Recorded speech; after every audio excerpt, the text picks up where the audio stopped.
guys, welcome back to my channel. So sa vlog na ito ipapakita namin sa inyo na naglipat na naman kami ng bahay. Kasi hindi naman kami napipirma sa isang lugar.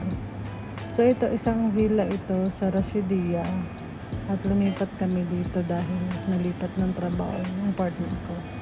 So ayun, mga gamit pa namin yung mga pang-camping yan.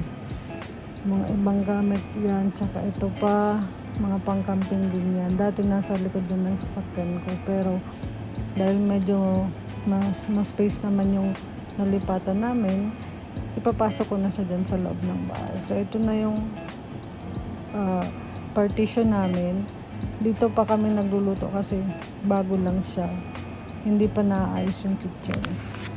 So ayan yung lutuan namin, pang-camping din yan. So papasok tayo sa kwarto.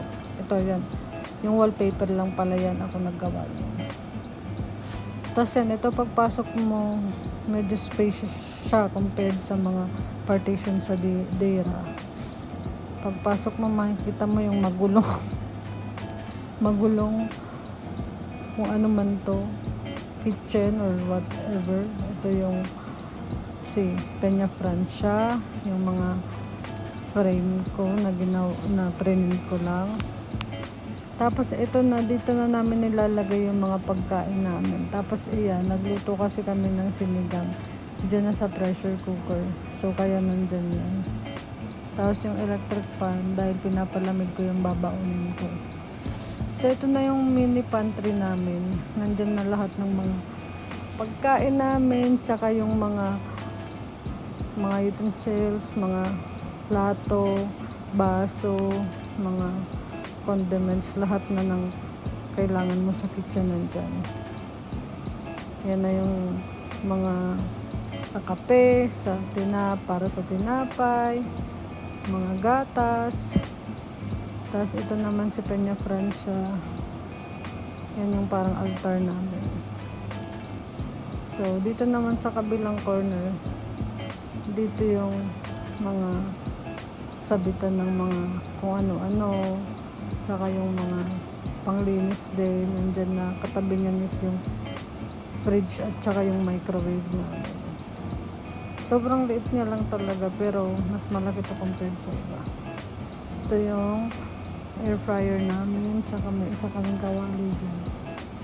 At ang nakapuno talaga dito is yung mga damit ko. Puro damit ko lang yan. Sabi ko kasi wala akong jacket eh. Pero pwede na pala ako magtinda ng jacket. Tsaka yung mga sapatos namin.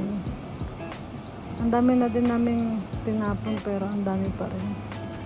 Dito naman, okay, may nakikita akong hindi nyo na dapat nakita.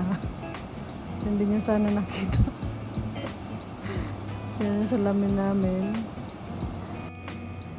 At ito mga damit ko pa to, at yung konting yung mga purple sa apartment ko. So pagpasok mo ngayon na agad, yung dalawang kulay mustard na yun yung upuan namin. Sa ilalim yung ibang mga gamit, yung cat litter box. Ito yung side table namin. Simple lang siya, maliit lang na table from IKEA. Tapos yung mga boxes from IKEA din yan. Sobrang dami namin gamit. Yun, wala kaming TV pero may projector kami. Yan. Kasi dati may TV kami, kaso ang bigat na dalhin kapag maglilipat. So, mayroon kaming air purifier, more shoes na hindi naman nagagamit. Tapos, dito naman sa may paggabi, pagsarado yung ilaw, ganyan siya. Ito, pwede na itong pampatulog. Yan, okay lang, pero medyo masyadong maliwanag, kaya papatayin natin yan. Yan, ganyan siya kadilim. Tapos ayan, yan lang yung ilaw na pwede na para pampatulog. Tapos ganyan siya yung projector namin kapag madilim. Sobrang linaw niya, para kang naka-TV talaga. At least hindi siya mahirap dalhin. Hindi katulad nung dati na meron kaming 55-inch na TV. Ang hirap niyan dalhin. Sobrang hassle, kaya binenta na lang namin at bumili kami ng projector. So, ayan, hanggang dito na lang. Sana na-enjoy niyo yung room tour namin. First time namin to mag-room tour. Bye!